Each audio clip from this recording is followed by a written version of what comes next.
On va démarrer.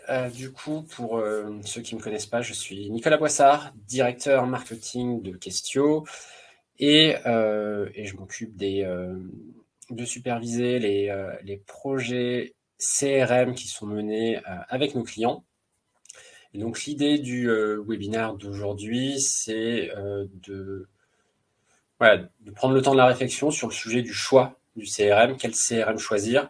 Et ce qu'on verra, c'est les difficultés qu'on peut rencontrer et les quelques questions que nous, on pose à nos clients lorsqu'ils ont un choix de CRM. Et vous verrez des questions qui sont beaucoup moins tournées sur la solution qu'on recherche, mais plutôt sur nous en tant qu'entreprise. Qu'est-ce qu'on attend du CRM et qu'est-ce qu'on a mis en place pour avoir un CRM. Donc, c'est tout l'objet de la petite heure que nous aurons ensemble. On va rentrer dans le cœur du sujet. Et en fait, quand on veut mettre en place un CRM, finalement, la première chose qu'on peut faire, c'est tout simplement d'aller sur Google et taper et voir les réponses qu'on peut obtenir. Et donc, sur ce que je vous partage là, c'est exactement ce que j'ai fait. J'ai tapé CRM, voir ce qui ressortait. En tout cas, dans les 4 premières réponses, mais à minima, sur la première page de résultats, c'est ce qu'on retrouve. Déjà, qu'est-ce qu'on voit? C'est, je dirais, un mot-clé qui est fortement recherché. Il y a énormément de concurrence sur le marché du CRM et ça se voit. On voit qu'il y a 4 annonces. Parmi ces annonces, qu'est-ce qu'on retrouve? On retrouve 3 solutions, Salesforce, Pipedrive et HubSpot, qui sont aujourd'hui les 3 solutions parmi les plus plébiscitées, je dirais, dans les projets CRM et qui sont les plus connus. Pipedrive peut-être un peu moins que Salesforce et HubSpot. Et bien entendu, on pourrait trouver d'autres solutions françaises, européennes ou internationales qui se positionnent aussi sur ce podium. Mais globalement, voilà, c'est Pipedrive, Salesforce, HubSpot sont 3 solutions qu'on retrouve très régulièrement chez nos clients et pour plein de bonnes raisons d'ailleurs. Et donc, ce qu'on peut se dire, c'est qu'effectivement, si je suis à la recherche d'un CRM, je vais regarder les 3, 4, 5 premières qui tombent en résultat et je vais aller voir pour me faire un avis, ce qui est tout à fait bien entendu légitime. Quand on va faire ça, c'est là qu'on va rentrer dans un premier niveau de complexité. Je vais vous montrer pourquoi, c'est relativement simple. Là, c'est la tarification Salesforce. On peut aller de 25 à 300 euros de coût licence par utilisateur. Des prix, alors qu'on peut trouver 25 euros peu cher, 300 excessif, mais qui se justifient bien par des fonctionnalités, par un niveau de qualité de la solution, etc. Mais on voit qu'on peut passer d'un coefficient supérieur à 10 pour un même éditeur sur une solution CRM. Si je continue avec Pipedrive, où là, je peux démarrer à 15 euros et je peux aller jusqu'à 100 euros. Et enfin, si je continue là avec les 3 solutions que j'ai pu voir, on est sur HubSpot, qui a un mode de fonctionnement, un modèle économique un peu différent. On démarre à 41 euros. Alors uniquement, là, j'ai regardé sur le bloc Sales, donc vraiment CRM, 41 euros. On peut aller jusqu'à plus de 1000 euros avec un package avec un certain nombre d'utilisateurs. Donc tout ça pour vous dire quoi? Que déjà, en termes juste de tarification, sans rentrer dans les fonctionnalités, ce que fait une solution mieux qu'une autre, déjà, j'ai une complexité, ne serait-ce que pour positionner un tarif vis-à-vis d'une solution où je peux, si je prends là les extrêmes, je peux démarrer à 15 euros, c'était Pipedrive, jusqu'à potentiellement 300 euros ou 1100 euros pour un package d'utilisateurs chez HubSpot. Et donc, il est très difficile de mettre en face de ces différents tarifs une liste très claire des fonctionnalités associées, surtout des fonctionnalités qui vont me correspondre. Donc ça, c'est une première difficulté qu'on va rencontrer. Thierry qui pose une question, quid de la typologie du métier adressé? Ces solutions adressables aussi bien que d'autres, les ESN par exemple. Alors, Thierry, il y a des solutions qui ont des verticaux, c'est-à-dire qui adressent un marché, un secteur spécifique. et qui peuvent répondre à voilà, un besoin spécifique d'un secteur. Si je prends l'exemple des ESN, on va parfois avoir des gestions d'organismes, etc., donc autres que des entreprises. Donc, ça peut avoir du sens. Maintenant, moi, ce que j'ai constaté, et là, c'est de l'expérience uniquement, c'est que finalement, les spécificités de son secteur ne justifiaient pas souvent le fait d'aller sur une solution spécialisée.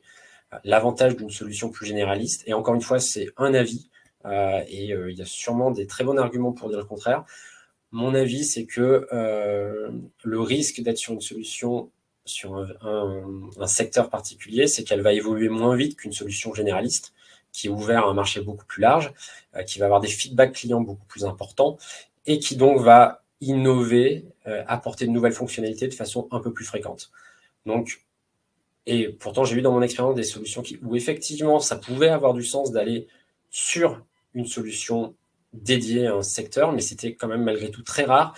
Et on voit souvent que des enjeux, des spécificités métiers pouvaient être gérés dans un CRM plus standard avec un peu de personnalisation. Et une question de Anne-Laure, des solutions qui hébergent leurs données exclusivement en UE à préconiser. Alors, notamment dans le cadre du RGPD, la très grande majorité des solutions, même si elles ne sont pas françaises ou européennes, hébergent leurs données en Europe. Donc, la question ne va pas être sur le fait que la solution héberge ses données en Europe, parce que globalement, ça va être le cas pour la très grande majorité des solutions. Par contre, il y a une question, et nous, on le voit chez certains clients, c'est une question qui est assez fréquente, c'est de se dire, est-ce que je vais plutôt préconiser et plutôt travailler avec un acteur français ou européen ou un acteur étranger?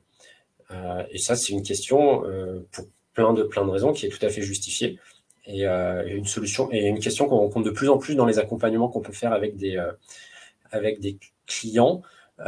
Donc, pour répondre complètement à la question Anne-Laure, c'est plus une question, je dirais, de moi en tant qu'entreprise, avec qui je veux travailler, avec quel écosystème, plutôt qu'un problème de sécurité, d'hébergement des données, puisqu'aujourd'hui, de toute façon, tous les éditeurs qui adressent le marché de l'Union européenne, en fait, sont contraints à la législation sur la réglementation sur les données, la RGPD. On continue, donc on a vu, dès qu'on va et qu'on commence à comparer des solutions CRM, on voit vite qu'il y a une certaine complexité qui apparaît. J'ai donné juste l'exemple avec les tarifs, mais même pour mettre en parallèle des fonctionnalités, c'est loin d'être évident. Un autre résultat qui ressort quand on tape CRM sur Google, en tout cas quand j'ai tapé CRM sur Google, en termes d'annonce, c'était un comparatif. Et donc là, on peut se dire effectivement qu'un comparatif va pouvoir m'aider à prendre ma décision. Donc si on creuse un peu, et là c'est le premier qui est venu, il y en avait d'autres dans la liste, et en tout cas dans la page de premier résultat, on a un comparateur avec effectivement une assez grande exhaustivité dans les solutions, des choses relativement pertinentes qui apparaissent sur le comparatif. Maintenant, qu'est-ce qu'on voit? Et donc c'est affiché, parce que légalement, c'est obligatoirement affiché en petit, malgré tout, en haut de la home de ce site comparateur. C'est qu'en fait, c'est un site qui travaille en affiliation avec les éditeurs. Et donc, certains éditeurs payent pour apparaître en bonne position sur ce comparatif. Et donc, cela a un impact sur l'ordre dans lequel ils apparaissent et sur la manière dont ils apparaissent. Autrement dit, certains éditeurs qui payent pour apparaître sur ce comparatif vont être mis en avant, vont avoir plus de visibilité, et donc forcément difficile d'être serein si on fait un choix qui est uniquement basé sur ce type de comparatif. Tout ça, ces deux exemples ont juste un but, c'est de se dire comment je vais pouvoir faire mon choix de solution. Et enfin, pour finir, le marché CRM est aujourd'hui un marché très éclaté. avec des solutions qui parlent de solutions spécialisées, de solutions qui vont être plus orientées marketing, de solutions beaucoup plus globales qui sont quasiment des ERP. Ça, ce que vous voyez là, c'est juste des logos de solutions que nous, on benchmark chaque année. Il y en a des centaines d'autres qui existent sur le marché. Et donc, si on met ces 3 éléments en face, la difficulté de les comparer entre elles, et la difficulté de faire confiance à des comparatifs qui, en fait, mettent en avant certaines solutions parce qu'ils sont dans un mode d'affiliation. Et enfin, un marché très éclaté. Mais on se retrouve avec 3 paramètres qui rendent très difficile le choix du CRM si on se base uniquement sur qu'est-ce que fait la solution que je regarde. Donc, toute l'idée, et c'est ce qu'on va regarder ensemble, c'est de se poser 5 questions que nous, on pose à nos clients et aux clients qu'on a accompagnés sur leur choix de CRM et qui, comme je le disais en introduction, pour ceux qui sont arrivés un peu en avance, je le disais, c'est finalement des questions qui sont plus basées sur nous en tant qu'entreprise, qu'est-ce qu'on attend du CRM et quel type de CRM on est prêt à mettre en place, plutôt que juste regarder qu'est-ce que fait la solution et pour quel budget. Et c'est vraiment certaines notamment questions qui sont très peu abordées lorsqu'on fait un choix de CRM et qui pourtant ont un impact très fort sur le résultat du projet et si le projet va être un succès ou pas. N'hésitez pas si vous avez des questions, bien entendu, comme l'ont fait Anne-Laure et Thierry, dans le chat. Moi, je regarderai régulièrement et Théo, qui anime le chat aujourd'hui, me le fera remonter s'il y a des questions et on fera en sorte à plusieurs moments du webinaire d'y répondre, bien entendu.